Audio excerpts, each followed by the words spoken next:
Football season is underway, so now is the perfect time to download FanDuel, America's #1 sportsbook. Because right now, new customers get a no-sweat first bet up to $1,000. That's free bets back if your first bet doesn't win. Just sign up with promo code BLUEWIRE. FanDuel is great because it has all of your favorite bets, from the money line to point spreads to player props. The app is safe, secure, and easy to use, and you get your winnings paid fast. So sign up today with promo code BLUEWIRE for your no-sweat first bet. Make every moment more this season with FanDuel, the official sportsbook partner of the NFL. 21 plus in select states. First online real money wager only. Refund issued as non-withdrawable free bets that expire in 14 days. Restrictions apply. See terms at sportsbook.fanduel.com. Gambling problem? Call 1-800-GAMBLER or visit fanduel.com/RG in Colorado, Iowa, Michigan, New Jersey, Pennsylvania, Illinois, or Virginia. 1-800-NEXT-STEP or text NEXT-STEP to 53342 in Arizona. 1-888-789-7777 or visit ccpg.org/chat in Connecticut. 1-800-9-WITH-IT in Indiana. 1-800-522-4700 or visit KS Gambling Help in Kansas. 1-877-770-STOP in Louisiana. 1-877-8-HOPE-NY or text HOPE-NY 467-369 in New York. The Tennessee Red Line, 1-800-889-9789 in Tennessee, 1-800-522-4700 in Wyoming, or visit www.1800gambler.net in West Virginia.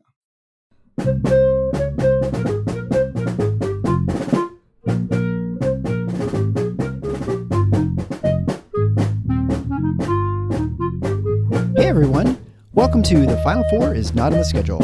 I'm your host Eric, alongside with expert analyst Rod.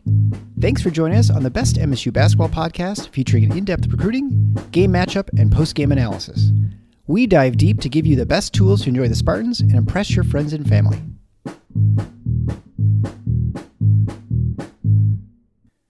Hey everybody, it's Eric alongside Rod. We're here to talk about the Michigan State victory over Nebraska, 74-56 at the Breslin Center tonight. I was in attendance again back there, but I was unable to eat an ice cream sandwich because I was a little too full from dinner before I headed out. Great game for Michigan State, I would say. Probably 35 minutes of really solid performance. Offensively, they looked fantastic in the first half, moving the ball. And Tyson Walker emerged from his sort of mini shooting slump. He finished with 16 points in the first half, and I think 21 points for the entire game.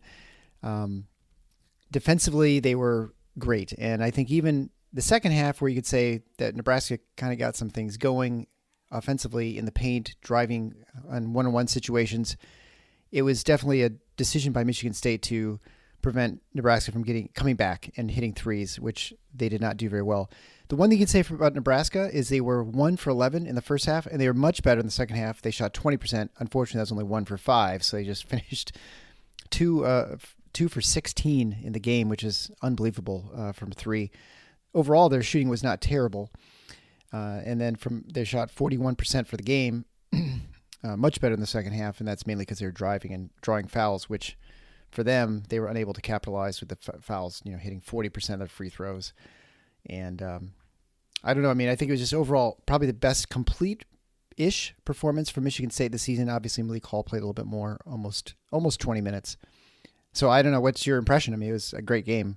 Yeah, I would say ish. I'd definitely say the best half. That first half was lights out in every respect. Offensively, I think it was in large part a really good game the whole way because MSU kept the ball popping. Really just high level ball movement. Kept the turnovers to a minimum. And honestly, the only thing that was kind of a downer at all was the fact that they just couldn't hit open threes in the second half at the clip that you'd expect because the ball movement was there.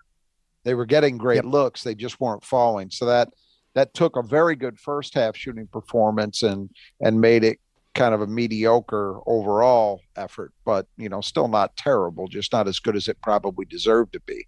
Defensively, I hear you on what they were doing in the second half, and I think you're right. I think they were trying to maybe overplay against the three, figuring when you're up 22 at the half, that's the only way the opponent's going to get back into it. And partially as a result, they gave up more going to the hoop and maybe put themselves in position where they had to foul a little more often than they would have liked. But I still wasn't thrilled with the second half defense. Look, I mean, the bottom line is Nebraska in that first half shot just shy of 28% from the floor. And I'm telling you, about 90% of that was due to the way Michigan State defended. They were outstanding, just outstanding. Second half, Nebraska shot just shy of 58%. That's not great. I understand some extenuating circumstances that in part led to that, but I'll give Nebraska a little bit of credit in this sense. They were better at hunting mismatches, and by mismatches I don't really mean physical mismatches. I mean just situations where MSU had a guy defending one of their better players that he really couldn't defend. Jaxon Kohler had a great game in some ways, offensively really, really good. But defensively, the issues are still there. I mean, Derek Walker is a tough cover, but so's just about everybody else he's going to see in the Big Ten. And he's got to find a way to get better, because when he came into the game in the second half, Derek Walker just went to work. And I thought Griesel actually took advantage of Pierre Brooks a few times in that second half as well. Not as much. Pierre held up a little better than Jaxon did, but both of those guys, they really got picked on. And they're the only two guys that really struggled to defend for Michigan State. So you can understand why an opponent would look when they get them in a position where one of their better offensive players is isolated on them. It makes sense that they would go at them. But that was a little bit disappointing to me. But look, I don't want to rain on any parades. Overall, that was a really good performance, because as we talked about in the pregame, and Tom Izzo reiterated in the pregame and in the postgame, that's a good team. You might not believe it, listeners, if you're used to thinking about Nebraska as what they've been, and then you saw how easily Michigan State handled them tonight. But trust me, ask Purdue, ask Iowa, ask Creighton, ask a bunch of other teams you probably have some respect for. Nebraska is good. And I think if you want, the most encouraging thing I take away from this game is, we've talked about Michigan State's offense being decent, but not yet great. That's a really good defensive team that Michigan State just worked offensively. Yeah. I mean, really, really worked. And that's encouraging, because if Michigan State can get their offense humming like that, well, they're going to be a very, very difficult team to beat, because their defense, my complaints about the second half aside, when they choose to, they can be as good defensively as anybody in this league. I'm convinced of that. They have the potential to do that. They've got so many high-level guys that they can lock you up as well as anybody in the Big Ten. And so if the offense is there, look out. Yeah, I think to that point, you look at what Mady Sissoko did to Walker in the first half. Oh, yeah. And, I mean, he frustrated that guy. By the end of the first half, Walker didn't know what to do. I mean, he was committing turnovers, trying to get going. Now, the guards were doing a great job, Walker and Akins, and I think even Hauser got in there a little bit too, just kind of digging at the ball and making Walker's life difficult trying to get and score. But, Sissoko really showed, I think, his comfort level. And, maybe this is a little bit of, Malik Hall being back too. He looked good, and they looked much more connected on defense than they've looked, 3 weeks ago. I thought Mady was tremendous in the first half. just tremendous. I agree with everything you just said about the job he did against Walker. Walker ended up posting good numbers. He was 7 for 13 from the floor, had 9 rebounds, so he just missed a triple double. And God, he could have had a really big game if he could shoot a free throw.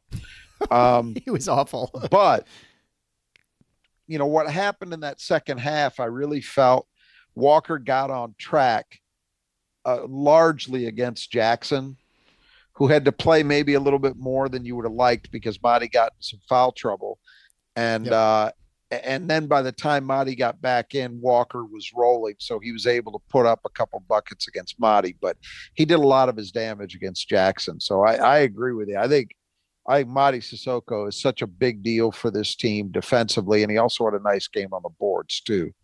But yeah, it was a comprehensive victory. I mean, there's a lot of things to like. One thing I liked, and I didn't think the broadcast team didn't hone in on it in the way they should have, but we will here. There's a point that Nebraska was kind of starting to get themselves back in the game, and they got it to 14, and MSU went small.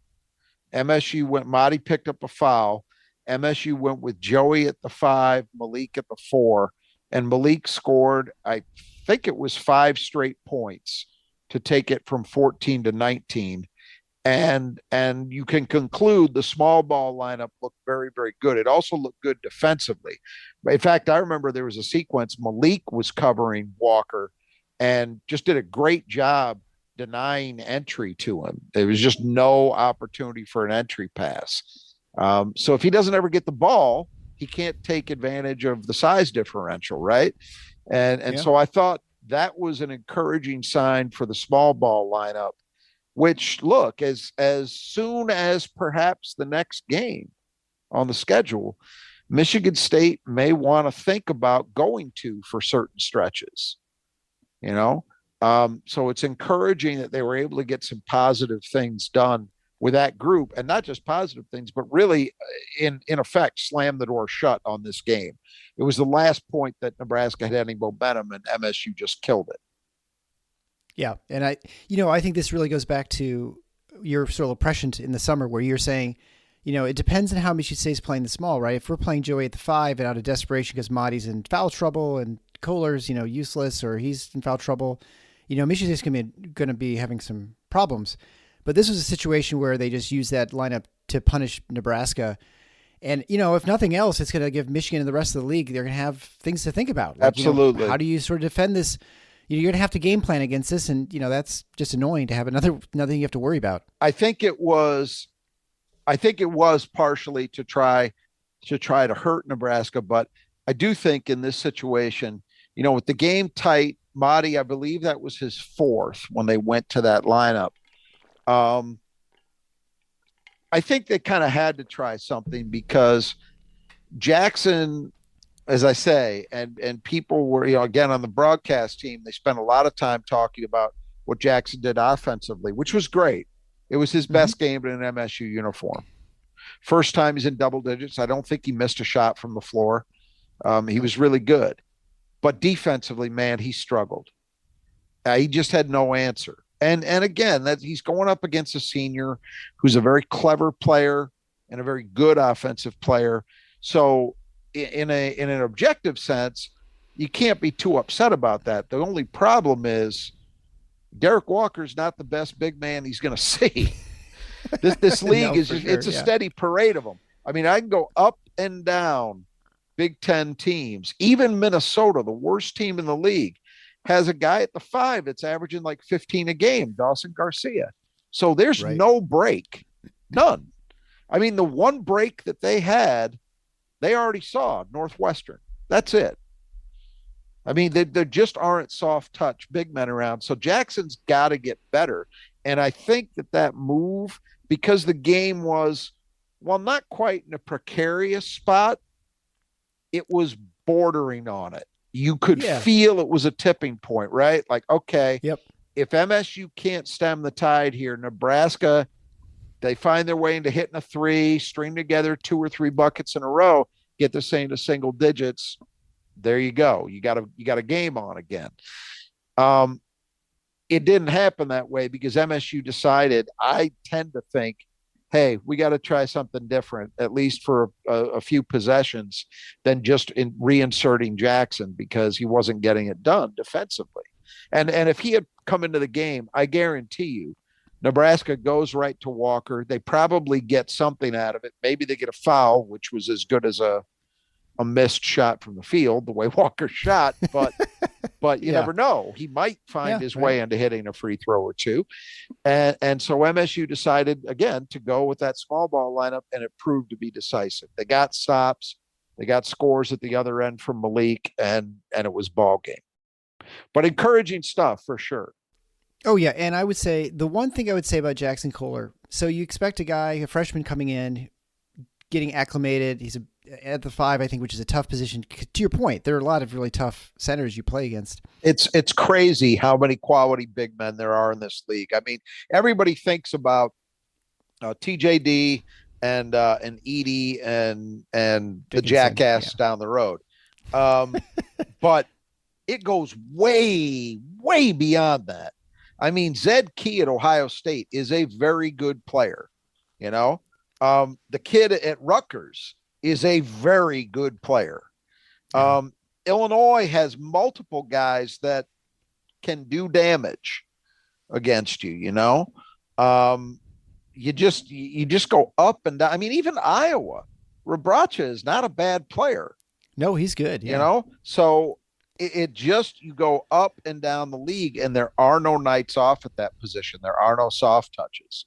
So, you know, it felt for a while like what Michigan State was doing was kind of keeping Nebraska at bay by virtue of trading baskets. Walker would take advantage of Jaxon, and then Jaxon would score at the other end.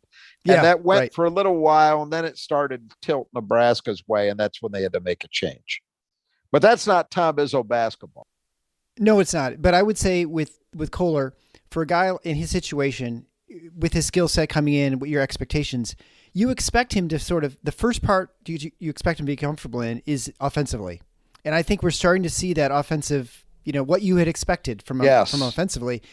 And you don't expect the defense to be the first thing to show up in his game. That's what you expect to be second. So as he gets more comfortable offensively, I suspect he will get better defensively, whether it's this year where we feel more comfortable on pick and rolls and things like that. I don't know. I mean, he's got 17 games left in the regular season. It's a long time, especially if he gets as many minutes as he's getting. But I think it's encouraging seeing that at least one half of his game, maybe he'll, you know, when you start worrying about both half ends of the floor, you don't do well on either end. So maybe now he'll start feeling a little more comfortable on the offensive end, and that will make it a little bit easier to slow down the game, hopefully on the defensive end too. Yeah, and I don't mean I'm focusing on that because unfortunately, when you can't get stops, especially at Michigan State, that can make you, you know, unplayable. Yeah, sure. But you are absolutely right about this looking offensively like the Jaxon Kohler that we were expecting to see. And that is an encouraging sign. He had that fadeaway off one leg, which is, and they mentioned it during the broadcast. You obviously didn't see it, but I can't, maybe it was Robbie Hummel saying, was that Jaxon Kohler or Dirk Nowitzki? And he's right. That was a classic Dirk Nowitzki shot, and he drained it. And that's the stuff that we've been talking about in the preseason. And when MSU signed him, he is a skilled kid, really skilled. And, you know, we go back to what Mike Garland told us a few weeks ago, probably about three weeks ago now. And he said in his mind, what needed to happen is Jaxon just needed to get a little more confidence. Well, he got a few things to fall against Buffalo. And so that was maybe a start. And then coming off tonight, he should be going into the game this weekend feeling very good about himself, very confident, at least in terms of what he could do offensively. And look, the clown at Michigan can't defend anybody. Jaxon Kohler can score against that dope. I mean, I'm convinced of that. If he plays with the kind of confidence he did tonight, he can score against him. Can he guard him? I don't know. But as you were kind of alluding to, one step at a time. And tonight he did seem to take a real step out on the offensive end. Yeah, and so the other sort of intangible things, I think the crowd was really good considering the students weren't back yet. It was the Izzone alumni. It is interesting sitting in the stadium now looking at the Izzone alumni, and I'm sure you can see it on TV. There are, I think probably half the Izzone was older than half the coaching staff at Michigan State. There's some, I mean, well, they're 25 years, right? I mean, they've got kids who are in college probably, right? I think it was Graham Couch. I hope I'm right, giving him credit, who tweeted that Tom Izzo must be really old, judging by the way that the alumni Izzo looks. So he was getting at the same thing. Yeah, some of those people I think were Rainers. There were a few I spotted in that crowd that there's no way. I would even question if some of those people were part of Judge Jungle, but or the Spartan Spirits. But yeah, I think they did a nice job. The atmosphere felt more or less normal. Some of it was, Michigan State got out to such a big lead that, the second half, it was going to be hard to keep that crowd intensity up. But I think by and large, it felt like a normal night, which is as much as you can ask. Yeah, no, I think they did a nice job. And, they all had just their flip phones, right, Rod? So, they were not able to get too distracted during the game. So I guess let's just talk about the elephant in the room, right? I think it's probably time to address that.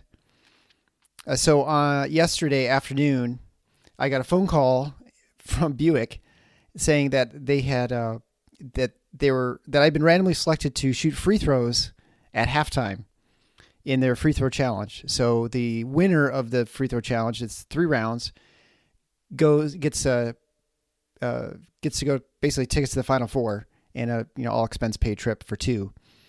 And so I was selected, and so I sort of scrambled home yesterday, shot a couple free throws at the Y, did a little bit today, and I never played much basketball growing up. I was always tiny, and I couldn't handle the ball. So if you're small and can't handle the ball, you're not of much use on the basketball court. So I really never played much, and so anyway, I had to go out there at halftime, and I was encouraged because I sat down next to the guy who was going up against, who was very nice, but he was quite a bit older than me, so I thought I have a chance. And so anyway, so I won, and I advanced to the next stage. So I won 4-3. If anyone has a video of that, I'm not sure how many attempts, because I'll tell you, you're just firing as fast as you get in 30 seconds. So okay. I made 4, gotcha. Which is not bad. I mean, that's actually okay. And 30 seconds, that's not bad at all. Yeah, and I mean, I'm doing more jump shots from behind the line, and I don't get the nice basketballs. They had like one nice basketball, like a leather one, and the 2 other ones are those, I don't know what the substance is. Like, the cheap ones you always have in gym at high school. Yeah. Those kind of like rubber balls or something. Composite, yeah. Composite, yeah, whatever. So it's kind of like I'm switching back from one ball to the next. Not that I'm that good that I can makes that much a difference, but my form wasn't very good, and I would do, like I said, more jump shots. As they're trying to get the balls to me, there are only 3 of them, and so they're trying to like rebound and get them to me, and then put them on the rack. The rack almost falls down. I had to stop it from falling down on top of me. So I had a lot of distraction stuff. So that's my excuse for only hitting 4 of them. But hey, look, a win's a win. Survive in advance, right? It all looks the same in the score on the scoreboard. Well, congratulations, and I'm glad to hear you were able to uphold the honor of the podcast by getting it done. So when's the next round? It's Maryland. So the Maryland game is the next one. So that's like a month from now. They're 4 rounds in the first round. So there are 8 of us. So now there are 7. And then, that round. And then the championship so you'll be down to during Ohio State. Semifinal then next. Yep. This is the quarters. Yeah, exactly. That's great. Well, congratulations. Yeah, so pretty cool. It was a lot of fun.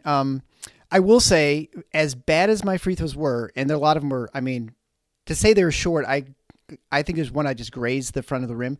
It was better than Steven Izzo's free throw, which I'm a little disappointed.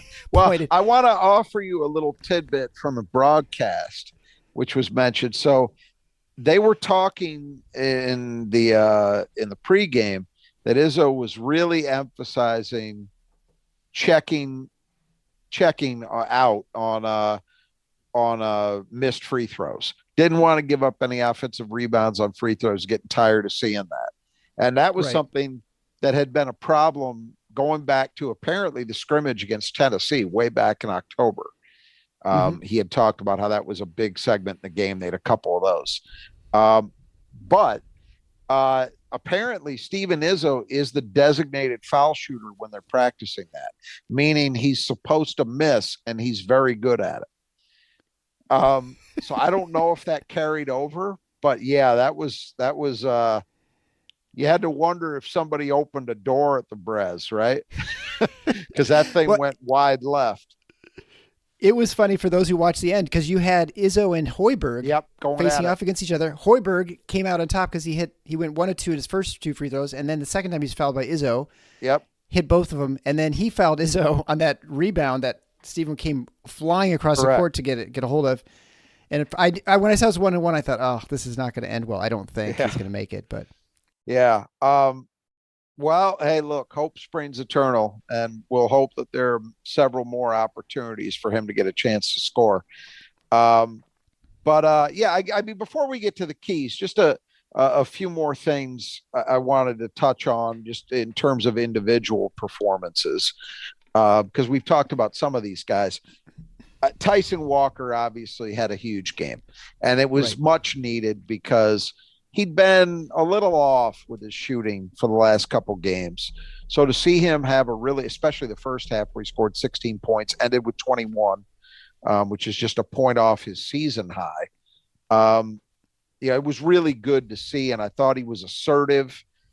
He looked comfortable. He looked confident, and obviously the results were exactly what you want.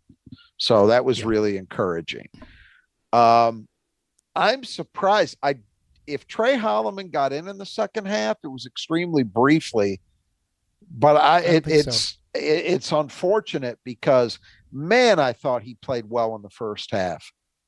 I mean, he did, we've been talking about him and saying, there's the thing that's got to come next is the ability to get offense for himself. He does everything else well. He's a hellacious defender. He runs the offense well. He's efficient, doesn't make mistakes, but he needs to be in more of an attack mode to really get up to that next level of being more than just a solid contributor, or maybe being somebody that you really can count on in the rotation. I really liked that first half from him.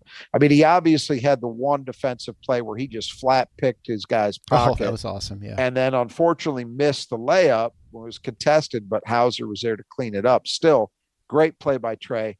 But the one that really made me happy came just a bit after that, where he actually took his defender off the dribble, pulled up, and nailed a mid-range jumper. That's exactly the kind of play that MSU needs him to make. Where he just goes and gets a bucket. It looked more like the kind of play we're used to seeing Pierre Brooks make, because Pierre Brooks, whatever his deficiencies might be, is an extremely confident offensive player at all times. And he goes out and looks to get a shot, and he's rewarded for that a lot. So that was really nice to see from Trey. I mean, I know the reason we didn't see him in the second half is that MSU had Walker and Hoggard and Akins kind of going. And those guys played heavy minutes, but I was really happy with what Trey did. And so if you put his game together with Jaxon Kohler, MSU got some good things out of the freshman tonight. And that matters when you're talking about, as we've been discussing in various ways over the course of the season, you're talking about trying to lengthen that rotation, meaning more guys that you feel you can count on to actually play real minutes. So you've got Malik back now. So you've got him in that role coming off the bench.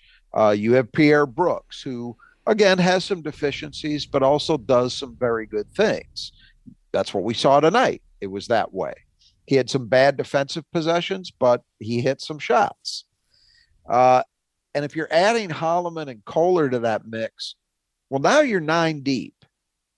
And that's plenty deep enough for this team to be successful with. You could play Michigan State basketball with a rotation of 9 guys, and it feels like they're starting to get to that point where you feel comfortable. Even with Jaxon Kohler, I think part of the problem tonight was he maybe had to play a little bit more, and I didn't see what the final minute tally was for Jaxon. He played like 15 minutes. 15 minutes. That's probably about 5 more than you want, ideally. But I think as a lot of times with a guy who is really good at one end or has the potential to be really good and really struggles at the other, the more you play them, the more you get into the realm of diminishing returns, and I think that is kind of what happened tonight, where there were just a few more possessions that he had to be in that game. And you knew that, Derek Walker was going to find him, so to speak. But if you can play him 10, I think he might be getting to that point that you feel like, oh, he can give you 10 good minutes. He can get you a couple buckets. He can grab some rebounds. He can hold it down enough defensively that you survive it, Well, that's kind of what we felt about Brooks during that PK 85 tournament, right? Like he was just there too much. He was in the game too much, right? Because there's no other choice. It's interesting. I was looking at the 3-point percentage, and I think last broadcast I said that Brooks was over 40%. He wasn't. He was actually 39. I'm not sure exactly what I was looking at, but anyway, he now is over 40%. He's 40.7, but Malik Hall's 40%. Aikens is 42.9, and that's even with his little bit of struggles today. And then Walker is also he's 43%, or sorry, 37%, and Hauser's 43. And Hauser with 65 takes this season, and he's still shooting 43%. And Walker 61 for 37. Yep. And Hoggard at 26, which I think he's better than that. And I think, maybe the numbers will come up at some point, but we'll see. This is, like you said before, this is a good team. It's a good shooting team. And even with what ended up being kind of an off night, it's a team that, and there are some other Big Ten teams that I wouldn't say this about, the team MSU played tonight being one of them, but there's several of them who fall into this category where you don't feel very comfortable with what they're going to do if they have to take a lot of threes. Michigan State, you're pretty comfortable with them taking the deep ball. They've got guys who can make those shots, lots of them. And that's the thing that was like I said, offensively, to me, the sole disappointment tonight, the only one, is that they didn't shoot a higher percentage from 3 because they deserved to. The ball movement was there. Oh, really good looks, and it created great shots. They just didn't cash in. I mean, Akins is 1 for 5, and Joey 2 for 7, and great I would say, looks. Joey, I don't think they took any bad shots. I don't think any of them were bad 3. Like no hand grenade shots, right? I mean, they were all good and open, and like the only hand grenade shot was one that Jaden had to take late in the clock. Yeah, it was true. Toward the end of the first half on a bad pass from AJ that had him almost falling out of bounds, and he had to launch it. But other than that, you're right. They were high quality looks.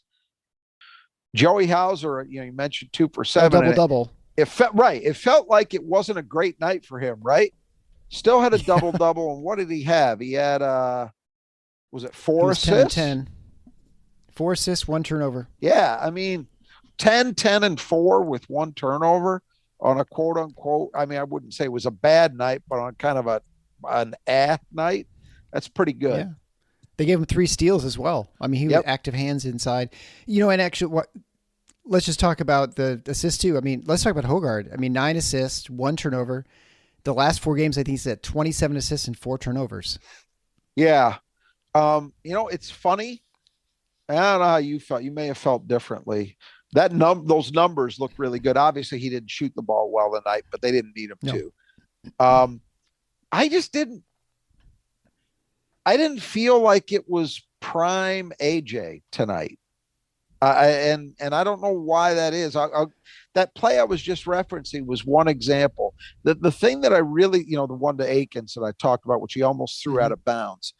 I just felt like AJ most of the time has been really good this year at not just making a pass. Making a pass is fine, but hitting someone in their shooting pocket is another thing. And and maybe I'm wrong. It's an anecdotal impression, but it just didn't feel to me like he was as on as he's been of late in that phase of the game. But look, you can't argue with 9-1, right? I mean, Yeah. 9-1's pretty damn good. Yeah, and he was pushing really well. They got a lot of stuff in the break when they got in the half court. But I think, it almost was once you got to the second half. I think the biggest difference was Nebraska was just playing better defense the second half. I think Michigan State was moving the ball just as well in the second half. Just Nebraska was just tightening up, and they're just playing better, more connected basketball. I think that's on the defensive true. end. I do think they were better defensively. And as we've talked about, they're a pretty good team defensively this year. So, yeah, I don't disagree. Yeah. But look, overall, it was something that Bruce Weber spent some time talking about in the post game. And it's definitely true of Michigan State, as we've talked about many, many times before. That Michigan State has got things going offensively when you see a performance with, 24 assists on 31 made baskets. Yeah. So better than a 75% rate. That's Tom Izzo basketball. It really is. That stat doesn't mean the same thing for every program in the country, but for Michigan State and the way they play, it does. Yeah. I think the fact also they had 7 steals kind of just gives you an idea defensively, that they have very active hands. Absolutely. Really well, so. I talked about that Trey Holloman steal. Yep. Tyson Walker had one that yeah. was very nice, kind of in pursuit. After an MSU turnover, he turned it right back around, came up behind Griesel, I think it was, and took it away from him. It was just good stuff. A lot of good stuff. Yeah. All right. Well, then let's talk about the keys of the game in just a moment. We'll come right back. 2022 has been a busy year at Blue Wire. With over 40 basketball shows, the network has everyone covered from national to team-specific NBA pods. To wrap up 2022, Blue Wire has curated Blue Wire Buckets, an end-of-year playlist that features our top podcasters' top NBA interviews with some of the biggest names in basketball covered, including star players, decision-making executives, and more. Specifically, we've got Klay Thompson, Tyrese Halliburton, Jeremy Lin, D'Angelo Russell, Blazers GM Joe Cronin, Duncan Robinson, and more. Listen and follow Blue Wire Buckets on Apple, Spotify, and wherever you get your podcasts. All right, so if we start with the keys, the first one is the defensive glass. And, I think, no question, Michigan State did well on this, and rebounding in general. Defensively, Nebraska only had a 25% offensive rebounding rate, which we said, if you're under 30%, you're doing a good job. Nebraska really didn't get anything going. And to your point, talking earlier about off the free throws, there was one they got off a free throw, but it was like a weird free throw. They hit the rim like 3 times. It was really strange. Other than that, there were some bad misses that you can occasionally see tipped out and weird stuff happen. And Michigan State was still in position blocking players out and not even preventing those from going over to Nebraska. So they did a great job, I think, in that. And then just in general, defensively rebounding. Yeah, this was good because, Nebraska's not a vintage Michigan State offensive rebounding team or Purdue, some of the elite offensive rebounding teams we see in this league typically. They're not at that level, but they're vastly improved. We talked about it in the pregame. Yeah. They've been in the Hoiberg era. They've been in the, like nearer to 300 than 200 most years. And they're in the top. They came into this game at least in the top 100 nationally. So certainly a team capable of doing some damage there. For MSU to hold them to a 25% rebounding rate, that's good work. Yeah, and they're not a great defensive rebounding team. I don't know that we talked about what their ranking was, but not great. Yeah. But that doesn't matter for Michigan State this season. They've not been able to offensive rebound. And yet this game, 41% offensive rebounding rate. Yeah. Mahdi was very good. And, Joey had a couple. And it looks like Malik had a couple too. And, they're just more the team is more active. But they really punished Nebraska when they had opportunities. That was it. It was the activity level. And it's something we haven't seen consistently. So I agree. It was very good to see. And look, on a night when you shot the ball pretty well and you still get 14 offensive rebounds, you've done some good work. Yeah, that is kind of. I mean, that's why you were up 22 points. Right, exactly. Because one of the big when you'd miss, for even sure. when you miss, you still are scoring on them, right? I mean, that's deadly. So then transition.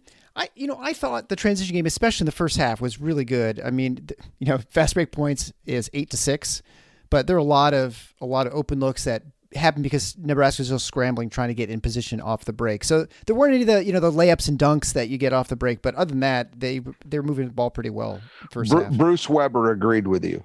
So this is another one of those instances that will take that fast break point stat and throw it in the trash.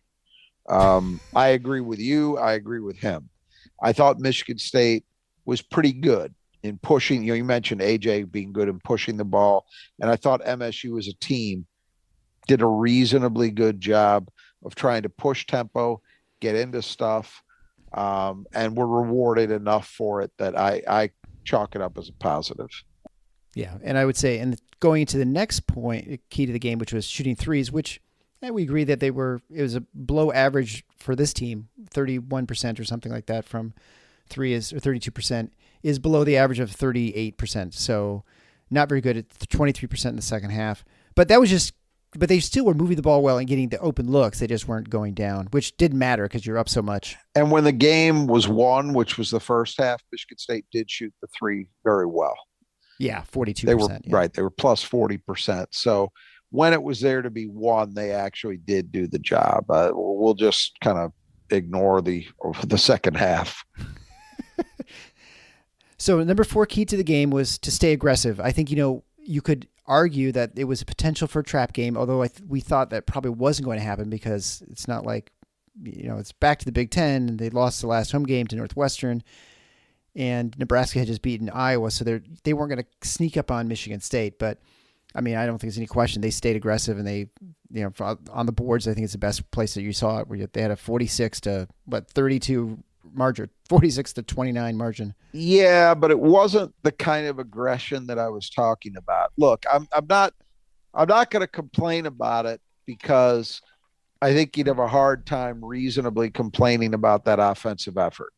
I thought they played a very good game offensively overall, minimized the turnovers. What were they in single digits? I think they had 9. Yeah, 9. Yeah. 9. You can't shot the ball close to 50% from the floor, did a lot of good things. But remember, we were talking about coming off a game against Buffalo where they shot 30 free throws. And right. They were really relentless at going hard to the basket. This game, I guess you could say, didn't lend itself to that. But I'm still a little bit disappointed in only getting 6 free throw attempts. I mean, that's something that, again, Tom Izzo teams typically do not shoot an inordinate amount of free throws. It's just not the nature of how they play offense typically. But you got to get more than that. Yeah, I mean, Nebraska made more than Michigan State took this game. Right, even though they shot absolutely miserably. They were, 8 for 20? Yeah. Yeah. Yeah, Michigan State was 4 or 6. So, yeah, there's no question. And a couple of those were at the end, right? I would say the one thing I felt like with Nebraska is they weren't allowing it. But I also think the second half, as always seems to be the case, fouls are called in the first half or they're called in the second half. It's like, the level of contact that's allowed or that's penalized changes from half to half. I think that's true. And clearly in the second half, the refs were blowing the whistle more for contact in the lane. And it wasn't until the very end of the second half where Michigan State started attacking and getting the calls that they weren't going to get in the first half. And so to your point, I think you're right. I think they probably should have recognized that the style of game had changed. Well, and you know what? This probably gets at, as I think about it, why I had the impression I had about Hoggard. Because sure. I thought he did in the second half.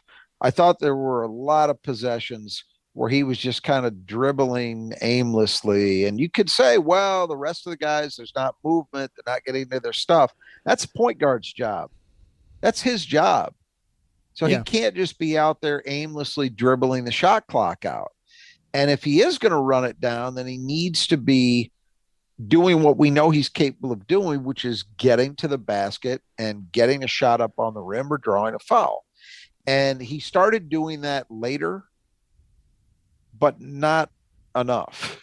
So I think that's probably where some of my frustration with his game came from as I think about it.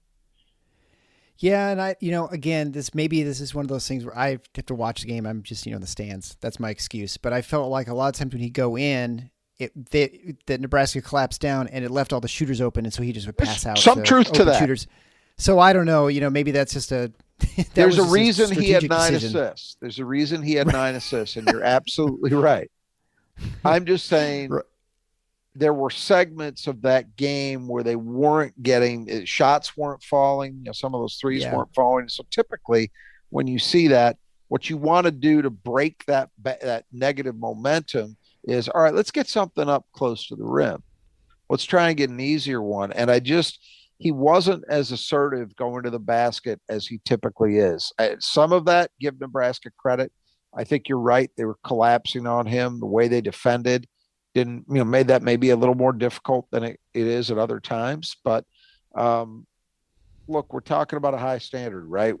You're talking about a guy who I think we believe has a chance to be, an all conference type player in this league. And we think this team has a chance to finish very highly. And so if that's the standard, you got to hold everybody to the standard all the time. And I just didn't think he was as good as we normally see. He was also 1 for 6 from the floor, which means he wasn't finishing those plays, which we normally see him finish. Right. It's funny. I remember him missing the 3 and I remember him missing 1 or 2, but I guess I didn't realize he was 1 of 6. He missed some stuff. He missed some stuff trying to get to the rim. I also didn't see the last 6 minutes of the first half because they pulled me down into the zone. I was going back on the basket and stuff. So that's my other excuse. So I saw stuff, but it's hard to see as the same way as you are when you're at the upper deck. Sure. So again, excuses. So final key to the game was post play. Well, I in many ways, I think, although Nebraska got a bunch of stuff going in the first half, they were neutralized in the game. Sort of the Michigan State had already thrown the haymaker, was kind of over. It finished with 40 points in the paint to Michigan State's 20. So it wasn't actually that close, but it was good enough, I guess, especially with the fact that Nebraska couldn't hit the broadside of a barn on the free throw line or from outside the arc. Yeah, they didn't do as much. The one guy who was delivering around the rim was Jaxon Kohler. But I go back to AJ. AJ's a guy who can create that kind of thing, and he didn't really do very much of it. Malik had his one flurry, which was a big moment for it to happen, but he wasn't able to get much done either, getting to the rim or getting himself in a position around the basket. That was kind of it, Yeah. I mean, so Joey had a couple, I suppose. Post play, I really mean, if you look, though, at the total, which is saying, as we were talking about, look, Derek Walker, very good player. You don't necessarily have to win the battle, but you got to be competitive, right? Right. Well, let's look at it. So Derek Walker at 17-9, right? 15 points, 9 rebounds. 15 points. I'm sorry. Mm-hmm. So 15-9. So Jaxon Kohler and Madi Sissoko had 15 combined, along with 13 boards. 13 boards. So I would say pretty good, in terms of where Michigan State got to in their post combination versus Nebraska's. Now, if I add in, it gets skewed a little bit. Wilhelm Breidenbach. Yeah, he had himself points. A nice game. He had a nice game. So 10 points, that blows it out a little bit more for Nebraska, but I still felt like Michigan State got enough. It wasn't a domination. It wasn't a one-sided effort. Even with the problems Jackson had defensively against Walker, Michigan State still held their own well enough in terms of production in that game that I feel like they were okay. Yeah, I don't think on our bingo card we had, of the 2 players from Nebraska, it's a 3. Breidenbach was on that card. So yeah, boy, he really and he was another one. he did a lot of that damage against Jackson. Yeah, Jackson, right. Jackson didn't recognize it. He just kind of like watched him, like, oh, he can shoot threes. I would love to see a synergy chart because I wouldn't love to see it. It would be bad reading, but it was a defensive struggle for Jackson. Yeah, because both guys did damage. He looks like a freshman. Well, I guess unless you have any other parting thoughts, but I think we've kind of gone over most of the game. Right? Do you have anything else? Just a very good win. You're 2-1, and what we talked about was when you look at the Big Ten the way it is, there's just not any soft touches, right? So I didn't feel like this was a soft touch coming into it, even though it was at home, because Nebraska had shown enough that you had to respect them. So to beat that team by 18, you have a pretty good feeling, But all that said, when you look at the schedule, you have to realistically think this game and the next one are the ones that if you're Michigan State, given what you've got coming up, you want to win because it's going to get real in a hurry. You're on the road at Kohl Center, you're on the road at Illinois, and then you come right back home and you see Purdue and Rutgers in the 2 games after that. So these are games based on what you think of these teams right now, which admittedly can change. I think you look at it and you think, well, Nebraska at home, Michigan at home, those damn well ought to be victories, And so they got one of those two is in the win column. And now you go to Saturday and you see what's what. Yeah. Well, and I think, one thing that we can say safely, which I think we were saying before, there's no dominant team in the Big Ten. There's every reason to think you have an opportunity to win the Big Ten because as good as Purdue has looked, hey, guess what happened the other night? Rutgers went into West Lafayette and beat them. And they were up pretty soundly and then kind of just the lead sort of whittled away. But I think it just shows you that this is, maybe they just can't beat Rutgers, but that this Big Ten is wide open, right? Well, look, as we're recording this, I had Wisconsin and Minnesota on in the background, and Minnesota is pretty clearly the worst team in this league. Wisconsin is now 3-0. They handled Minnesota by a whopping 3 points, and actually Minnesota had a chance to tie it, and then the ball was stolen away, and the clock ran out. So that's proof positive. Anything can happen. So you're right. If you're Michigan State, there is no reason to look at where they are and think, well, we can't dream as big is in terms of this conference. They have every opportunity to be in contention for this thing if they play to their potential, play to their capabilities, and continue to get better. And we're seeing signs that is in fact happening. I really do believe that.